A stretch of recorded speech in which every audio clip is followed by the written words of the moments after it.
ৰাজ্যত দ্ৰুতগতিত বাঢ়িব ধৰিছে কোভিড সংক্ৰমিত ৰোগীৰ সংখ্যা। কোভিডৰ ভয়াৱহতাৰ প্ৰতি লক্ষ্য ৰাখি শুক্ৰবাৰে ডিব্ৰুগড় জিলা ভাৰতীয় জনতা যুৱ মৰ্চাৰ সভাপতি জুণ্টি গগৈৰ নেতৃত্বত খনিকৰ মণ্ডলৰ অন্তৰ্গত লেকাই ঠাকুৰ থানত ৫ শতাধিক লোকক মাস্ক বিতৰণ কৰে।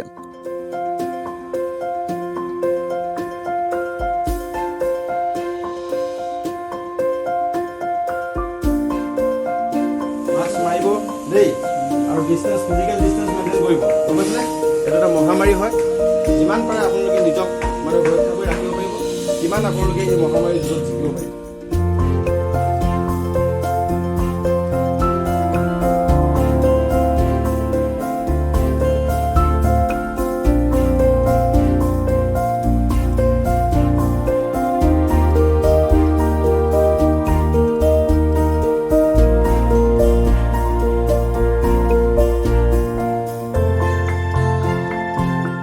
লগতে জুণ্টি গগৈয়ে জনসাধাৰণক সামাজিক দূৰত্ব মানি চলিবলৈ আহ্বান জনায়। সমগ্ৰ ভাৰতবৰ্ষত ইতিমধ্যে কোভিড-19 যি মহামাৰী যি তীব্ৰ ৰূপ ধাৰণ কৰিছে, এই তীব্ৰ ৰূপ ধাৰণ কৰাৰ হেতুকে আমি ভাৰতীয় জনতা যুৱ মৰ্চাৰ ডিব্ৰুগড় জিলা সমিতিয়ে আৰু খনিকৰ মণ্ডলৰ কাৰ্যকৰ্তাসকলৰ লগত সহযোগত আজি আমি খনিকৰ মণ্ডলত মাস্ক বিতৰণ প্ৰায় 500 শতাধিক লোকক মাস্ক বিতৰণ কৰিছোঁ।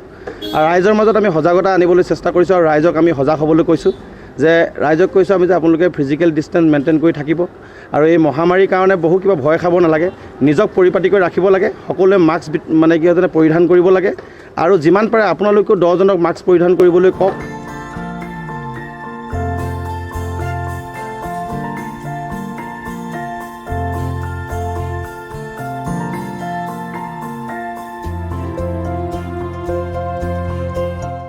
এই কাৰ্যসূচীত খনিকৰ মণ্ডলৰ যুৱ মৰ্চাৰ সভাপতি মৃগাংক বৰুৱা, মেডিয়া কোষৰ আহ্বায়ক শ্যামকানু গগৈ উপস্থিত থাকে।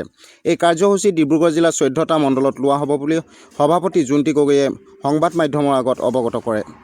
আমি ডিব্ৰুগড় জিলা সমিতিয়ে ইতিমধ্যে আমাৰ 14টা মণ্ডলত এই কাৰ্যসূচী আমি হাতত লৈছোঁ।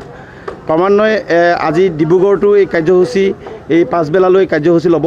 ঠিক তেনেকৈ অহাকালিলৈ টিংখাং, পৰহিলৈ দুলীয়াজান আৰু ঠিক তেনেকৈ ধৰণৰ লাহোৱাল, আমাৰ মৰাণ, লৰুৱা, ইষ্ট ৱেষ্ট এই সকলো মণ্ডলত 14টা মণ্ডলতে ডিব্ৰুগড় জিলাৰ অন্তৰ্গত 14টা মণ্ডলতে এই কাৰ্যসূচী হাতত লোৱা হৈছে।